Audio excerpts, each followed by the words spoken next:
טוב, שלום לכם וברוכים הבאים. היום אני אעביר הדרכה בנושא זוגיות, ובאופן ספציפי זוגיות תחת אש.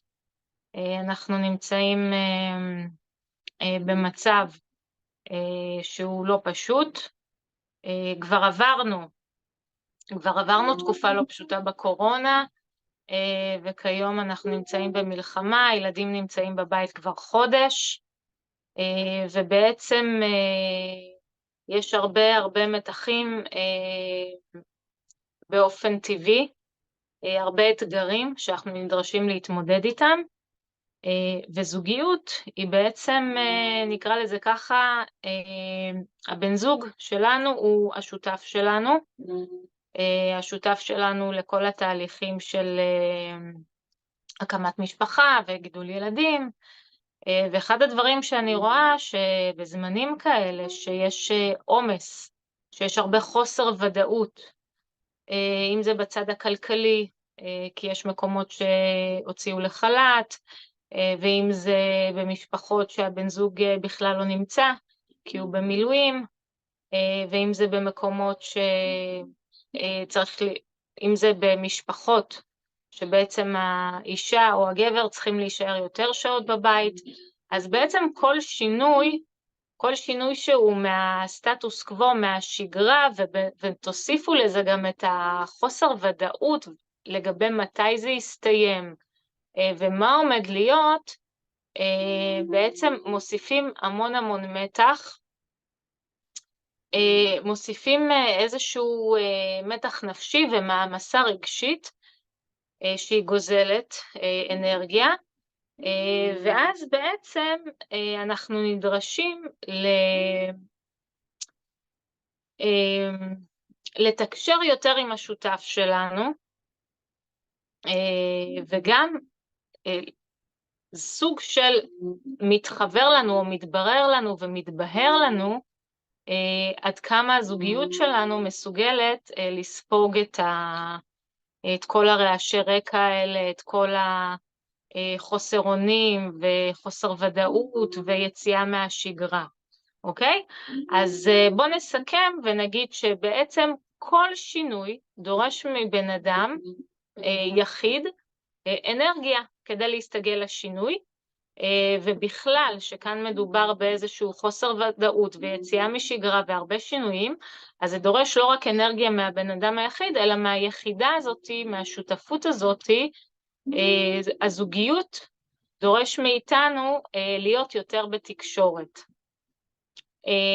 בתקשורת הזאת מול הבן זוג אנחנו רואים שצריכים לשים לב שיש שינויים, יש הבדלים בין הנפש של גבר לבין הנפש של האישה, שמאוד משפיעים על הדרך שבה הם מתקשרים. הרבה פעמים השוני הזה בתקשורת בין גבר לאישה, הם מאוד יכולים לגרום לקצרים בתקשורת, וממש אני אומרת צריך לבוא עם מתורגמן, אוקיי? אז אפשר להגיד שההדרכה הזאת היא סוג של לתת תרגום לנשים מול הבעלים, לבעלים מול הנשים, כשאישה אומרת משהו אחד למה היא מתכוונת, כשגבר אומר משהו אחד למה הוא מתכוון, ולא רק דיבור אלא גם פעולות, זאת אומרת פעולות שנשים עושות או שגברים עושות, איך גברים בעצם מפרשים התנהגות של אישה, איך אישה מפרשת התנהגות של גבר, ובמהלך השנים שמתי לב שיש פער בין גברים לנשים, והפער הזה יכול לגרום להרבה תסכול והרבה עוגמת נפש, ולעומת זאת ברגע שיודעים מראש את ההבדלים האלה, אז זה יכול לחסוך הרבה עוגמת נפש, וממש לעזור בבניית הקשר בין בני הזוג, ולבנות את האמון הזה שהוא כל כך חשוב לנו בזוגיות. אז אני אציג את עצמי למי שלא מכיר או מכירה, שמי לירז טל, ואני פסיכולוגית חינוכית מומחית וקלינית של הילד, תואר ראשון באוניברסיטת בר אילן, תואר שני באוניברסיטה העברית, ואז התמחות בשירות הפסיכולוגי חינוכי חבל מודיעין, ליוויתי מוסדות חינוך, בתי ספר, גני ילדים, בית ספר לפיגור קל ואוטיזם, ובאיזשהו שלב נכנסתי לתוכנית שבעצם עושה התערבויות עם ילדים מאתגרים בתוך המסגרות החינוכיות ובתוך הבתים. לתוכנית הזאת קראו תוכנית אילנות מטעם עיר ללא אלימות, ואני ניהלתי את התוכנית הזאת בחבל מודיעין, ובעצם מה שהייתי עושה זה הייתי נכנסת לגנים ומאתרת ילדים עם קשיים ביחד עם הגננת, ביחד עם הגננת גם מבצעת התערבויות בתוך הגן מול הילד, רואה איך הוא מגיב להתערבויות ולפי זה מדייקת את ההדרכה מול הגננת ואת ההתנהלות, וגם רואה את ההורים בבית, נכנסת לבתים כמו סופרנני, ביחד עם ההורים, ביחד עם הילדים, מדריכה את ההורים בבית בזמן אמת, המון כלים יישומיים והתנהגותיים, שמאוד מאוד עזרו לילדים עם קשיי התנהגות, עם בעיות קשב וריכוז, עם חרדות, עם בעיות חברתיות, וממש מה שנקרא התמכרתי לזה. למה התמכרתי? למהירות שבה הצלחנו לייצר שינוי. במסגרת התוכנית הזאת הייתי חלק מצוות של כ-40 מנחים שנתנו הדרכות בכל רחבי הארץ. התוכנית בהנהלת הפסיכולוגית הקלינית אורלי פוקס נתנה הדרכות בכל רחבי הארץ למספר עצום של גנים. אני עשיתי מאוד ביקורי בית, סך שעות ביקורי הבית והידע שצברנו המנחים, חלקנו את הידע בהדרכות משותפות, הוא פשוט עצום, ובעצם השליחות שלי והמטרה שלי זה להעביר את הידע הזה לכמה שיותר מטפלים ומשפחות. אפשר להגיד שזה ידע אחר לגמרי מאשר מה שלומדים באופן סטרילי, באוניברסיטה או אפילו בקליניקה. ובזכות הידע הזה בעצם בניתי מרכז טיפולי שהוא מאוד מצליח.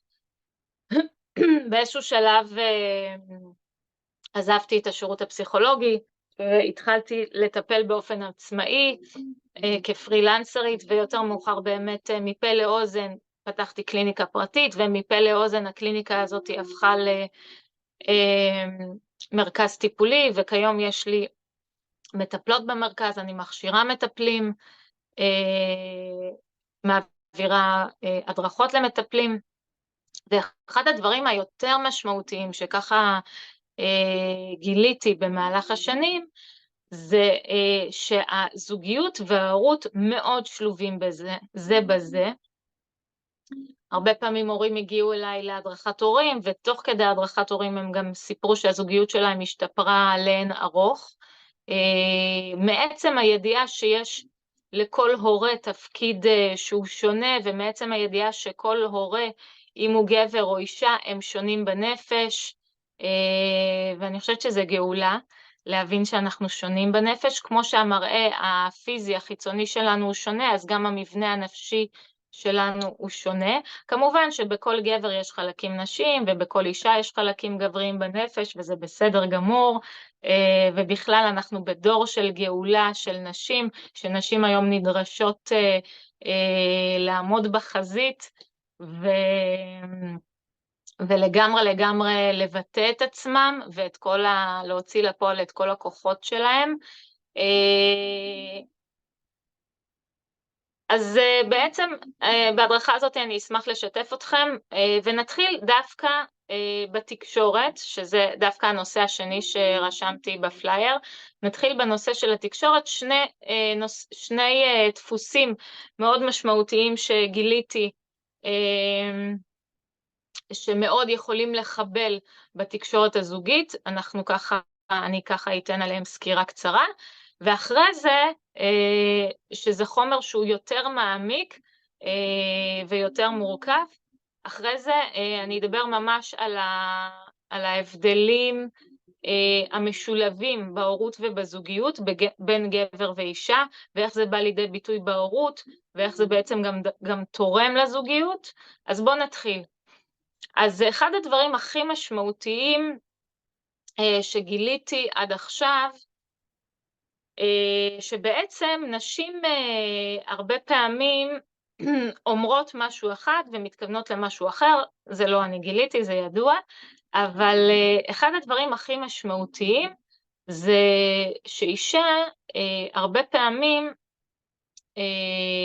וזה דווקא מנקודת המבט של גבר, אוקיי? אישה הרבה פעמים שהיא רוצה משהו, או שהיא צריכה משהו מהגבר שלה, או שהיא כועסת, או שהיא נעלבת, או שהיא פגועה מהגבר שלה, הרבה פעמים זה, נקרא לזה, מה שיושב מתחת, זה חוסר או קושי לבטא את הרצון שלה. בעצם אם תחשבו לעומק, רצון זה דבר שהוא מאוד מאוד אישי, מאוד מקודש, ובתקשורת בין נשים, בין אישה אחת לחברתה, אז נשים הן ככה מאוד מורכבות, והן יודעות לאתר את הרצון מתוך, נקרא לזה, הכיתורים של האישה, או התלונות של האישה.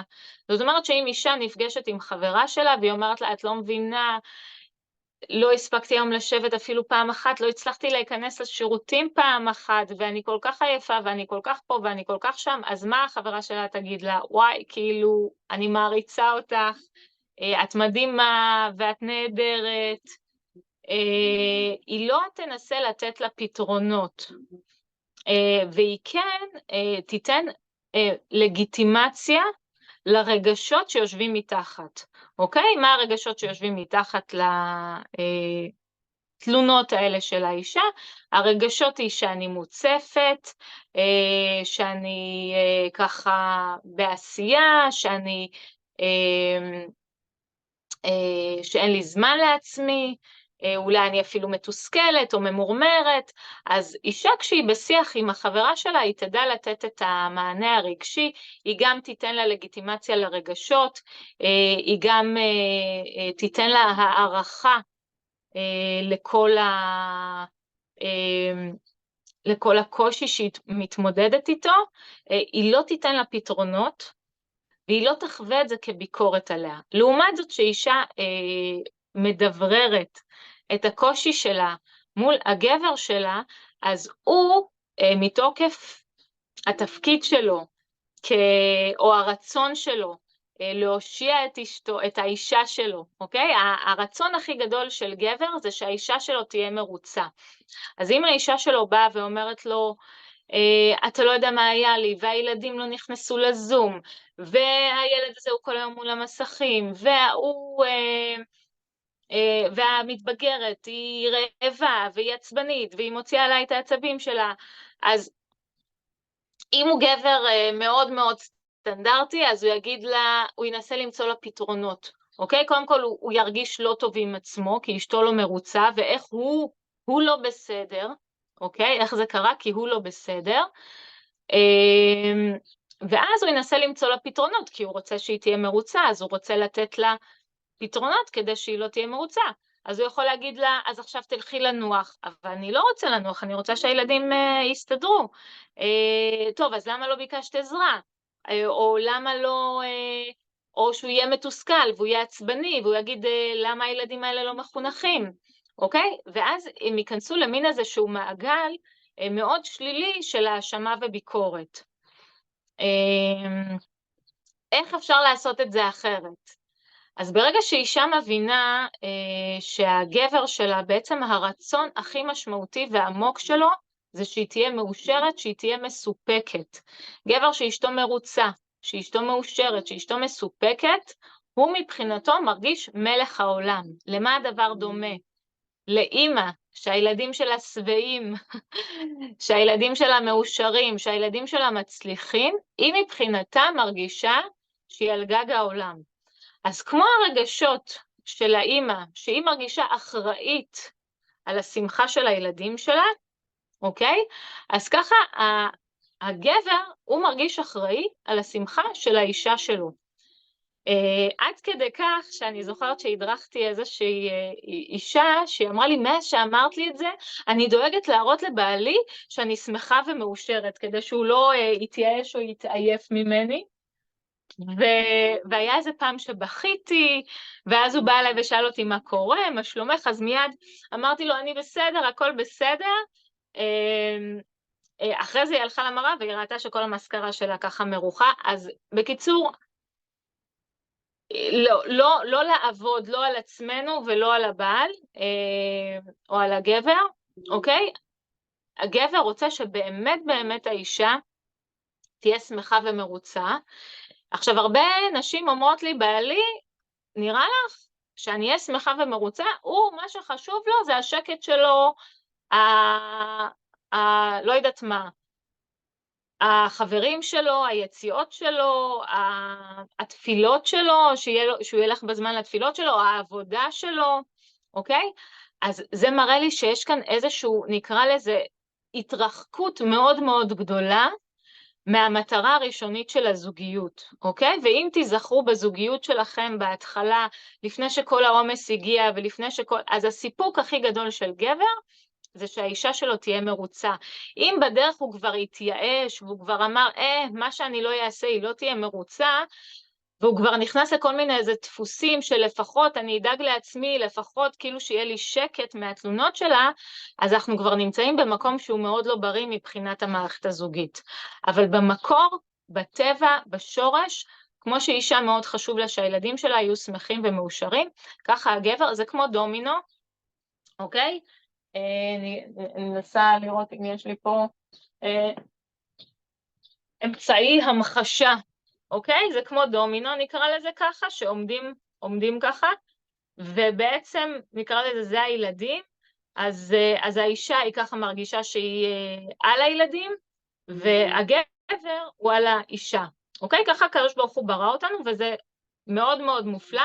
הגבר לעומת זאת הוא בהחלט גם, יש לו חלקים שמאוד מאוד גם דואגים לעצמו, אוקיי? האישה היא רק על הילדים. בגדול, אנחנו בחלק השני של ההדרכה ניכנס לעומק של הדברים, איך זה בדיוק בנפש ומה בדיוק קורה שם בנפש, ממש בצורה יותר מולקולרית. כרגע אני מדברת בעיקר על הדפוסים. ולכן, שורה תחתונה, כשאישה רוצה משהו, קודם כל היא צריכה להיות בכנות עם עצמה, גם כמובן לקחת אחריות על השמחה שלה. הרבה נשים ואימהות בעיקר נכנסות לעמדה קורבנית מול הילדים, מול הבן זוג, שוכחות את הצרכים שלהם, לא מתחברות לרצונות שלהם, מזניחות את הרצונות שלהם, וזה יכול לגרום להרבה שיבושים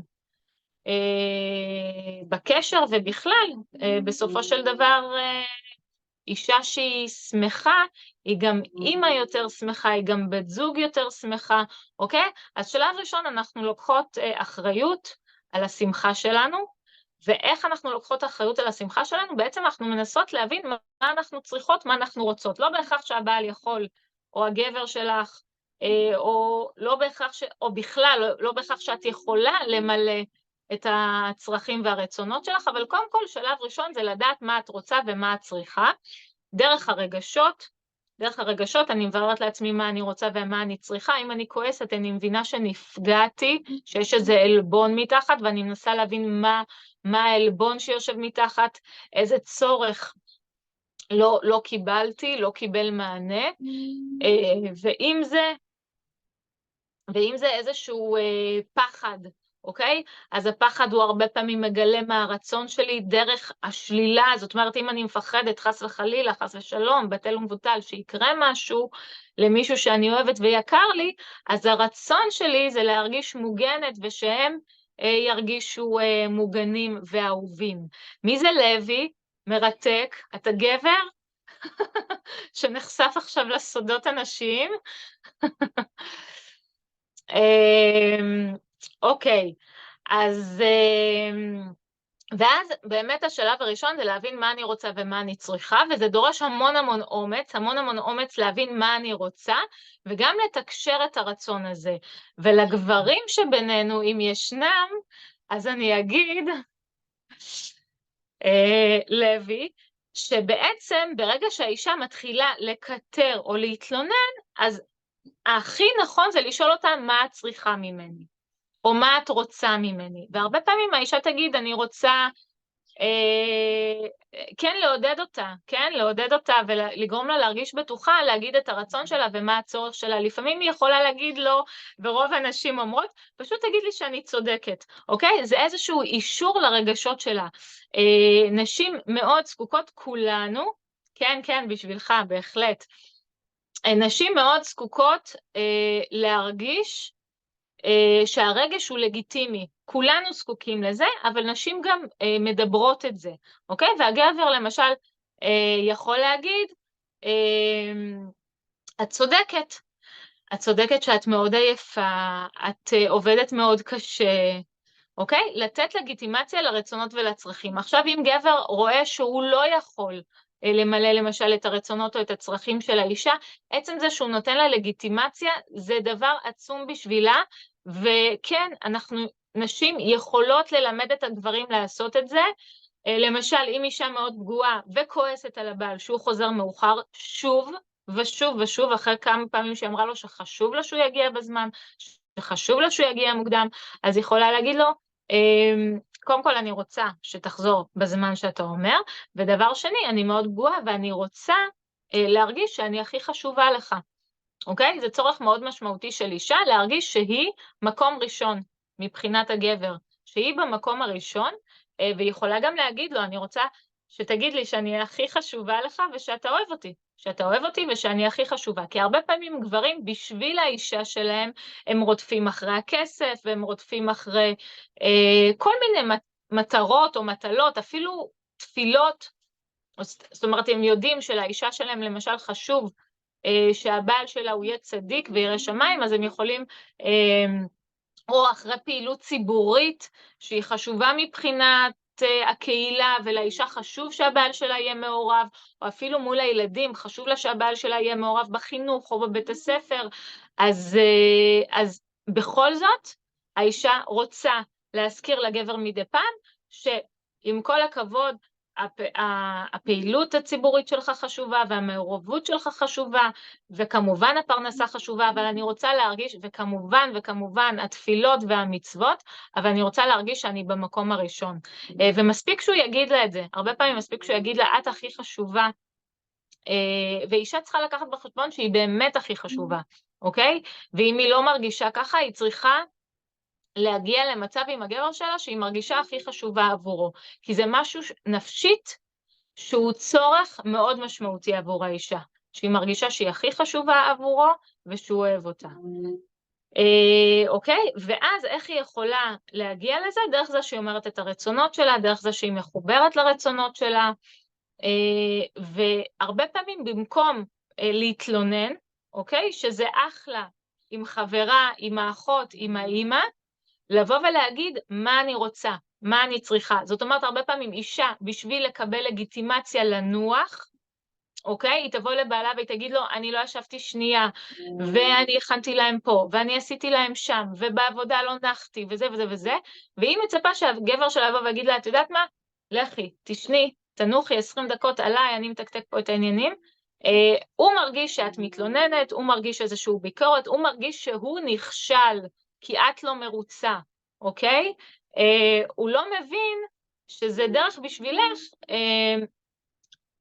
לעשות איזושהי ונטילציה של הרגשות, ונטילציה של העומס, אוקיי? אז את יכולה להגיד לו, תשמע, אני רוצה עכשיו שתקשיב, היה לי יום קשה, אני רק רוצה שתקשיב, שתגיד לי שאני מלכה, שתגיד לי שאני אלופה, שתהיה בשוק מכמה אני תותחית, ואחר כך גם שתגיד לי, תלכי לנוח 20 דקות. והם עושים את זה. עכשיו, הרבה נשים אומרות לי, אבל אם אני אגיד לו כל מה שהוא צריך לעשות, אז כאילו זה כבר לא כיף, כי אני רוצה שהוא יבין אותי, אני רוצה שהוא מעצמו ידע מה אני צריכה. אז תראו, זה קודם כל, זה ציפייה שהיא קצת לא מחוברת למציאות, כי גם זה בעצם ציפייה לאיזושהי אהבה הורית נקרא לזה, או טיפול אימהי, כמו שאנחנו עושות לילדים. זאת אומרת, מה שאני מצפה מעצמי מול הילדים, אני לא יכולה לצפות את זה מול הגבר שלי. זאת אומרת שאם אני מצפה מעצמי מול הילדים לנחש את הצרכים שלהם, להבין את הרגשות שלהם, לנחש את הרצונות שלהם, למלא את הצרכים שלהם, אז לגברים יש ציפייה דומה, אבל הגברים בדרך כלל הציפייה שלהם נהנית, כי אנשים כל הזמן עובדות על זה, ודרך אגב מכשירים אותם מגיל 3, להבין מה האחר חושב, להבין מה הוא מרגיש, להתחשב בו, אוקיי? אבל גם הגברים רוצים שהאישה תגיד מה היא רוצה. אוקיי, אז תודה לנוכחות הגברית שמאששת. נכון, גברים מאוד מאוד מרוצים שהאישה אומרת מה היא רוצה באמת, באמת מה היא רוצה. הרבה פעמים למשל שאישה וגבר מתווכחים, שיש איזו מריבה או קונפליקט, היא אומרת לו, אתה יודע מה? תעזוב אותי. פשוט תעזוב אותי בשקט. אבל מה? היא לא באמת רוצה שהוא יעזוב אותה, אוקיי? זה הדבר האחרון שהיא רוצה. היא רוצה שהוא יגיד לה, לא, אני לא עוזב אותך עד שאני מבין מה את פגועה, ומה קשה לך, ומה את צריכה ממני, ועד שאני לא מצליח לתת לך את מה שאני רוצה, את מה שאת צריכה, את מה שאת רוצה, אוקיי?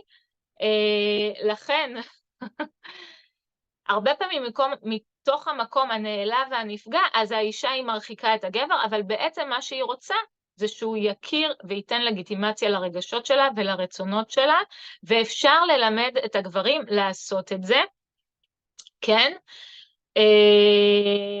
פשוט להגיד להם, אני רוצה שתגיד לי שאני צודקת, ובלי סטופר. למשל, וזה מאוד מאוד חשוב, למשל, אישה נפגעה מחמתה, אוקיי?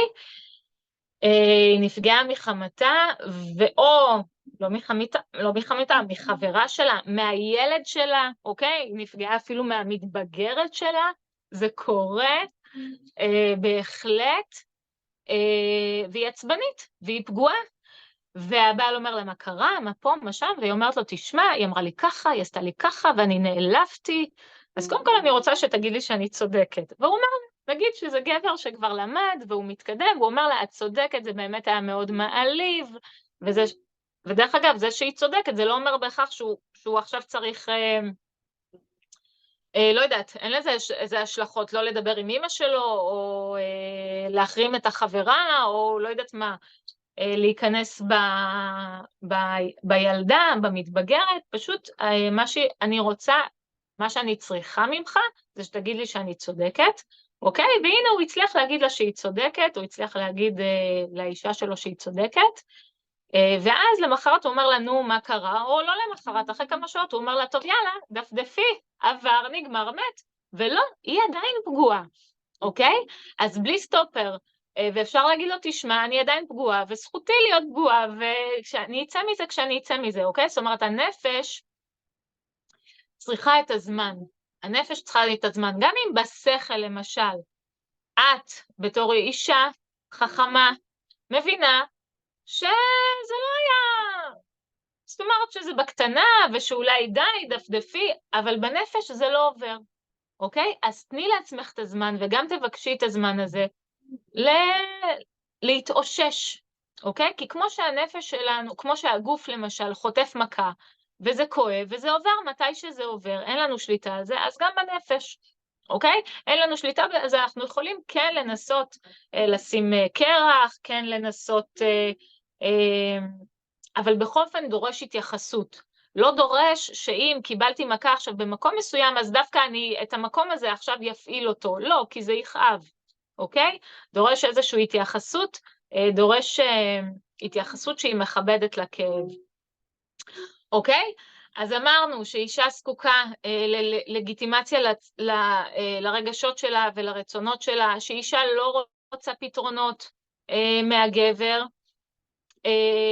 ושבעצם כדי שהגבר יבין את זה, היא צריכה להגיד את זה. וגם שאישה רוצה להרגיש שהיא הכי חשובה, הכי חשובה עבור הגבר שלה, ושהרבה פעמים גברים לא מבינים את זה, הם רוצים, כמו בכל הסרטים של דיסני, להציל את האישה, לא בסרטים העדכניים האחרונים כמובן, אבל בכל הפנטזיות, ולא סתם יש את זה, אוקיי?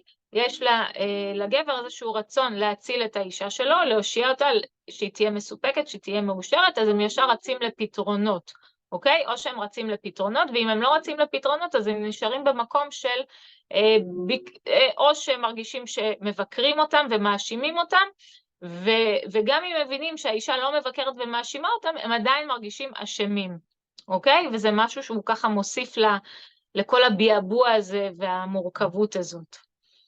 אוקיי, אז מאיפה זה נובע שיש כאלה דפוסים שונים? אז אנחנו הולכים אחורה בעצם לסיפור הבריאה. בתנ"ך, בספר בראשית, יש לנו את סיפור הבריאה של האדם ואשתו, האדם והאישה שלו, שיש שתי סיפורי בריאה, יש סיפור אחד של בריאת האדם בפרק א', ויש סיפור אחד בפרק ב'. בפרק א' מסופר, אני לא סגורה על הפרקים, אבל הסיפור הראשון, אוקיי, מסופר שבעצם האדם, כדי לברוא את האישה, הוא הפיל תרדמה על הגבר, הוא בעצם, האדם ראה שלכל בעל חיים יש בת זוג, ורק לו אין בת זוג, והוא הרגיש בדידות, והקדוש ברוך הוא, כדי להוציא אותו מבדידותו, הפיל עליו תרדמה, לקח חלק ממנו, וברא את האישה. לעומת זאת, בסיפור השני, ממש בפסוק אחד, לא יותר מדי סיפור, מדובר על זה שהקדוש ברוך הוא ברא את האדם והאישה, פשוט כאילו איש ואישה בראם, זה מה שכתוב, לא מעבר. ואז עולה השאלה בעצם, למה יש שני סיפורים? תודה שרית, תודה רבה, בפרק א', ויברא אלוקים את האדם בצלמו, אוקיי, אז הסיפור הראשון זה בעצם שהוא ברא אותם בצלמו כדמותו, שזה מאוד מרגש, והאגדה מספרת שהם נבראו מחוברים גב אל גב, וניסרו אותם, ממש כמו תאומים סיאמיים. ואז הסיפור השני, יש בעצם את הסיפור שהוא הפיל עליו תרדמה, אוקיי? בעצם היינו יכולים לחשוב שהסיפור השני הוא הרחבה של הסיפור הראשון, אבל לא, זה בעצם שתי סיפורים נפרדים. הנה זה בפרק ב', תודה שרית. אז בעצם מה שאנחנו רואים, זה שיש את שתי הסיפורים, בפרק הראשון מסופר שהאדם והאישה נבראו כמו תאומים, ובפרק ב' מסופר שהאדם נברא קודם, הרגיש את החיסרון, את הבדידות, ואז הגיעה האישה. ובעצם, אני הרבה פעמים אוהבת להשוות את זה, הסיפור השני זה בעצם כמו ילד בכור, שהוא גדל לבד, והוא מקבל הכל, והוא רגיל שההורים קשובים רק אליו, ושהם מרוכזים רק בו, והוא רגיל להיות מרוכז בעצמו, אבל חסר לו משהו, והוא בודד, והוא מבקש מאבא או אמא, אני רוצה אח, אני רוצה אחות, והם מביאים לו אח או אחות, אוקיי? ואז האחות הזאת בעצם נולדת לתוך איזו סיטואציה שבעצם היא כבר יש מישהו והיא צריכה להתחשב בו, היא מגיעה לתוך עולם שהיא לא לבד. וכל הזמן אומרים לה, תתחשבי באח שלך, או שתחלקי, אוקיי? תלמדי לראות את האחר. וזה בעצם מה שקורה, זה המצב ההתחלתי של זוגיות. הגבר מטבעו, וגם בתהליכי חברות וסוציאליזציה שעשו מחקרים, מגיל 3 רואים את זה בצורה יותר משמעותית, מהגיל בעצם שממש, שכבר מצליחים להבחין בין ילד, בין תינוק לתינוקת, לפי הבגדים שלהם, לפי ההתנהגות שלהם, מבוגרים מתייחסים באופן שונה לילדה ובאופן שונה לגבר, במובן שמילדה מצופה כל הזמן לקרוא רגשות, לקרוא סיטואציות חברתיות, להבין מה מצופה ממנה ולעמוד בציפיות ולעמוד בדרישות של החברה, ולעומת זאת בנים דורשים מהם הפוך, לא רק זאת אומרת שאם הם מתחשבים יותר מדי, אז מעמידים אותם במקום, מה פתאום? תפסיק, מלמדים אותם להיות מרוכזים בעצמם, להיות תחרותיים, להיות שפטניים, מלמדים אותם, מתעכבים איתם יותר על תהליכי חקר, אוקיי? פחות על ידע, אפילו, יש מחקרים, אפילו אני את התואר השני שלי עשיתי על מחוננים ומחוננות, והייתה איתי דוקטורנטית שעשתה ממש דוקטורט על ההבדלים בתהליכי חשיבה של בנים ובנות, ומחנכים אותם מגיל צעיר, בנות למשל, מחנכים אותם לא לחקור תהליכים, אלא יותר לזכור ולשנן ידע, וגברים לעומת זאת תשים לב, העלה הזה אוסף אוטוסינתזה, ואתה שותל פה וצומח שם, ממש ממש רואים את ההבדל הלא מודע, שאנשים לא מודעים, ושהם מתייחסים שונה לגברים ונשים, אבל גם בלי תהליכי חברות, יש משהו בגברים שהוא מאוד מרוכז בעצמם, כן? לפחות בהתחלה של קשר זוגי, כשהם מגיעים לקשר זוגי, ומחנכים אותם לזה, לעומת אישה שהיא מאוד קשובה, ומחנכים אותה להיות מאוד קשובה לאחר, לא רק לגבר שלה, אלא באופן כללי לסביבה שלה, ולהיות פחות קשובה לרצונות שלה, להיות פחות קשובה לשאיפות שלה, אוקיי? וזה בעצם סיפור הבריאה השני. אפשר להגיד שזה, נקרא לזה הגלות, אוקיי? זה נקודת המוצא, אז אפשר להגיד שבעצם גבר הוא רגיל להיות מרוכז בעצמו, והאישה רגילה להיות מרוכזת באחר. והגאולה, שזה סיפור הבריאה השני, בשביל להגיע לגאולה צריך להפך את היוצרות, זאת אומרת שהאישה צריכה לחזור לעצמה, כן, זה לא אומר שהיא תפסיק עכשיו, שהיא תתחיל לדרוס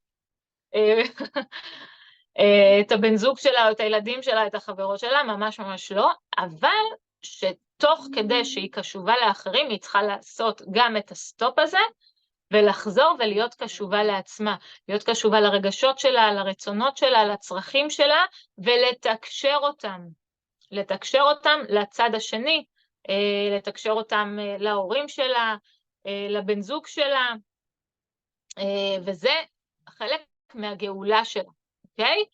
והגבר לעומת זאת הוא צריך לצאת מעצמו ולהיות קשוב לאישה שלו. וזה גם אחריות של האישה שלו לעזור לו לצאת מעצמו ולהגיד לו, הלו, יש פה אותי, ואני צריכה א', ואני צריכה ב', ואני צריכה ג'. ואיך הוא יעשה את זה? מעצם זה שיש לו את האינסטינקט, או את הדחף, או את הצורך, שהיא תהיה מאושרת ותהיה מרוצה.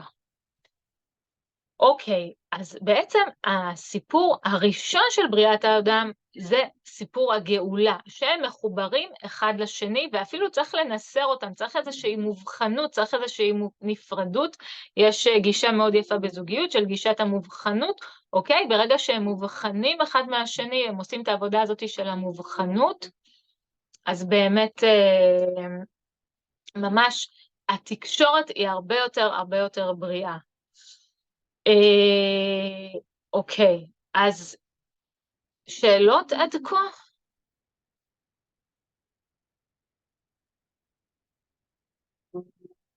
חכה כמה דקות, נראה אם יש שאלות. לכל אלה שהצליחו ככה להחזיק.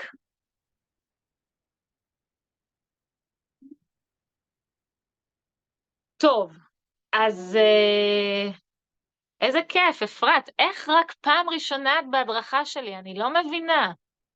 פשוט מחדל. אוקיי, אז אני אגיד איך מייצרים את המובחנות הזאת. אז בתור גבר זה באמת, מה האיש צריך להקפיד שיקבל מאשתו? אוקיי, אז שאלות מצוינות. איך יוצרים את המובחנות הזאת? בדרך כלל הקושי הוא אצל האישה, שהיא מאוד שמה את עצמה בנעליים של האחר, כל הזמן. זאת אומרת, וגם לוקחת אחריות על דברים שהם בכלל לא באחריותה. כמו למשל שאם הילד שלה בוכה, אז מה אני לא בסדר?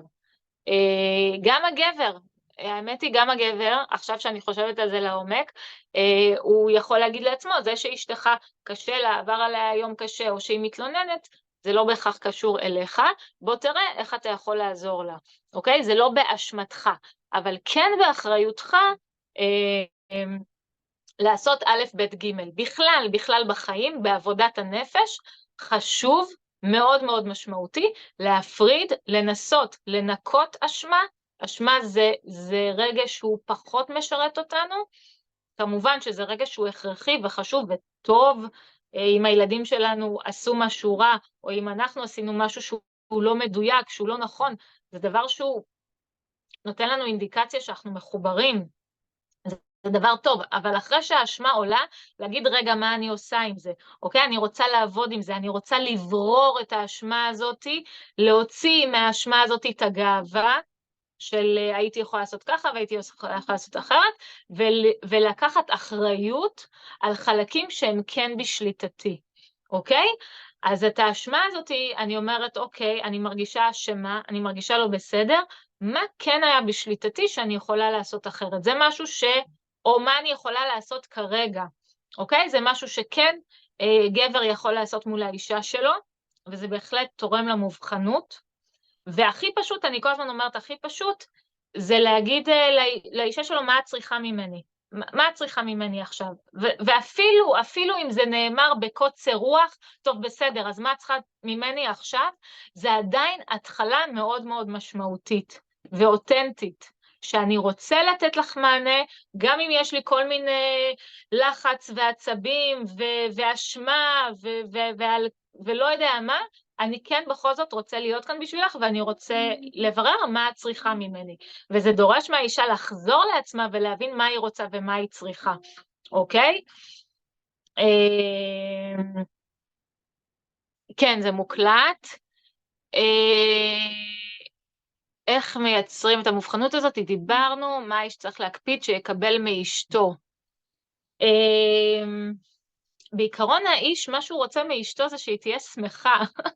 זה כמו להגיד, למה אני אוהבת כל כך את הדימוי הזה של אימא מול הילדים שלה? זה כאילו, מה אימא צריכה להקפיד לקבל מהילדים שלה? מה אני רוצה? שהם יהיו שמחים, אוקיי? למרות שזה לא מטרה, כן, אנחנו קצת גולשים להורות, זה לא מטרה, אבל הרצון הכי עמוק שלי זה שהילדים שלי יהיו מאושרים ושמחים. אוקיי? אז מה להקפיד שהבעל יקבל מאשתו? אז זה עבודה של האישה באמת לעשות את ההפוגות האלה, לקחת את עצמה לשיחה ולבדוק איתה, לבדוק עם עצמך מה אני רוצה, מה אני זקוקה, מה אני צריכה, וזה הרבה פעמים לא קורה, אלא אם כן יש איזשהו כאב רגשי. אוקיי? הכאב הרגשי, התפקיד שלנו זה כמו תמרור העט, לפני שיש תמרור עצור, חשוב אפילו להתייחס לעט, רגע, משהו קורה כאן, את נפגעת ממנו, את נעלבת ממנו, אני אתן לכם סיטואציה הכי פשוטה שיש מזוג שאני מדריכה, שהאבא כעס על האמא שהילדה יצאה מהמקלחת וניסתה לחבר מכשיר חשמלי עם רגליים יחפות ושיער רטוב לשקע החשמלי, והוא התחיל ככה להגיד, לצעוק על אשתו, מה זה צריך להיות, מה, את לא שמה לב, וזה מסוכן, ומה קורה, והאישה מאוד נפגעה. אז היא אמרה לו, בסדר, אני כאילו מבינה שאתה דואג, ואני מאוד אוהבת שאתה דואג. באותה רגע היא לא אמרה לו את זה, היא אמרה לו, מה אתה חושב שרק אתה דואג לילדים? לי לא אכפת מהם. אבל יותר מאוחר היא אמרה לו, זה מאוד חשוב לי שאתה דואג ואתה אכפתי, וכמובן שזה היה מסוכן, וגם אני מאוד מאוד דואגת, אבל זה מאוד פוגע בי שאתה מתייחס אליי כאילו אני פחות דואגת לילדים.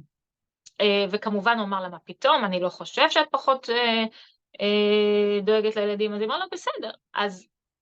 אז בפעם הבאה, גם עם כל הלחץ, אני רוצה להרגיש את זה, שאתה מעריך את הדאגה שלי לילדים, ושאתה לא...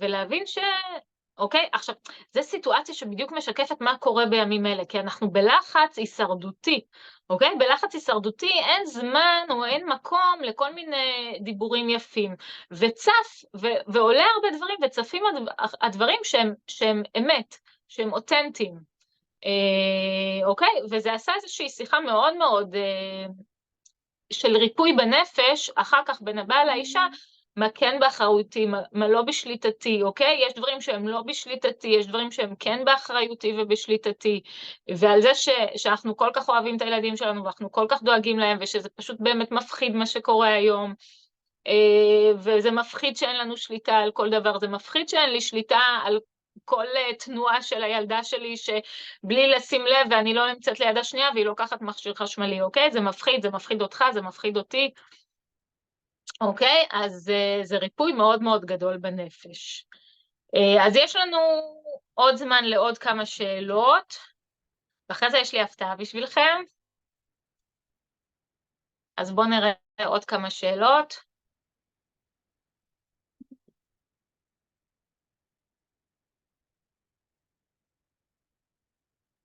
תגובות, הערות, תובנות, אפשר לרשום לי בפרטי, בוואטסאפ, ואני גם עונה פה, ואפשר לרשום פה בצ'אט.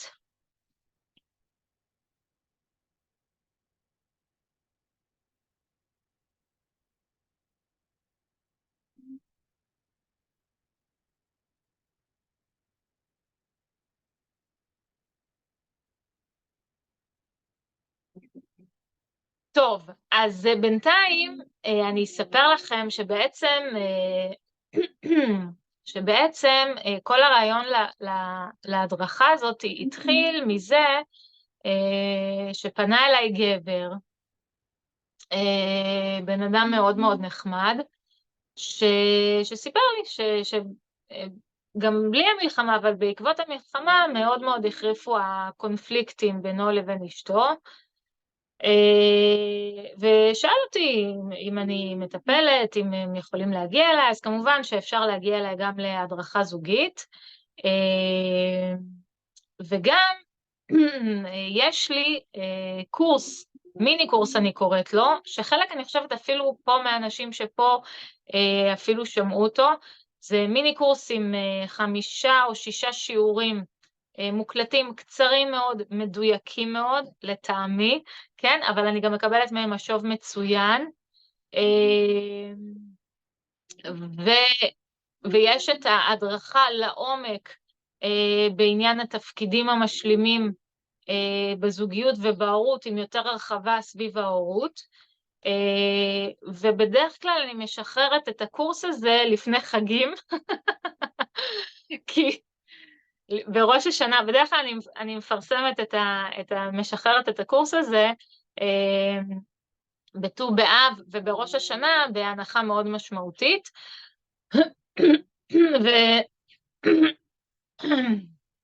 והחלטתי באמת שוב לפרסם לאפשר גישה לקורס הזה. זה לא קורס חינמי, אבל העלות שלו היא ממש סמלית, 72 שקלים. זה עלות של פחות מארוחת בוקר זוגית. כלל ההרצאות הקצרות זה 40 דקות, ואני יודעת שמצד אחד זה נשמע אולי רק 40 דקות, אבל דווקא בגלל שאנחנו חיים בעידן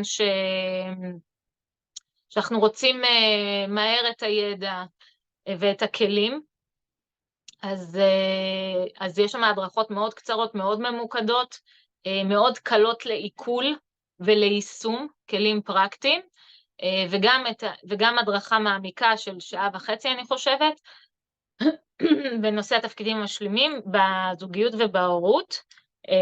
זהו, ואני ככה רוצה לצ'פר אתכם, ולשלוח לכם את הקורס הזה. אם שרית נמצאת, אז היא יכולה להעלות את הקישור, ואני מאוד מתרגשת, כי יש לי איזה קונפליקטים עם עצמי, שעד שאני משחררת ידע, בגלל שאני ככה באתי מעולם הפסיכולוגיה, חשוב לי כאילו, מה שנקרא, שאני אדע לאן הידע הזה מגיע, ושהוא בידיים טובות, ושעושים בו שימוש נכון, ושזה מגיע לאנשים שזה מדבר אליהם, ושזה עוזר לאנשים, ובאמת ברוך השם קצת החלטתי לשחרר ולאפשר לעוד אנשים גישה לידע הזה, ובעזרת השם אני מאוד מאוד מקווה שזה יהיה לתועלת. זה קורס שאני מקבלת ממנו המון המון משובים חיוביים. זה קורס, כמו שאמרתי, שהוא קל לעיכול, שהוא מאוד מאוד מדויק, ככה תובנות מאוד משמעותיות מהעבודה היישומית שלי בשטח כבר 17 שנה,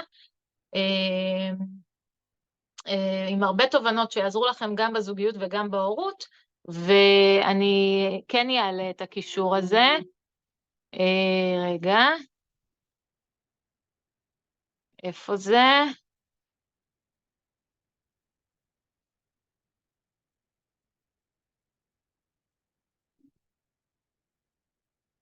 טוב, יש פה שתי קישורים. בואו נראה.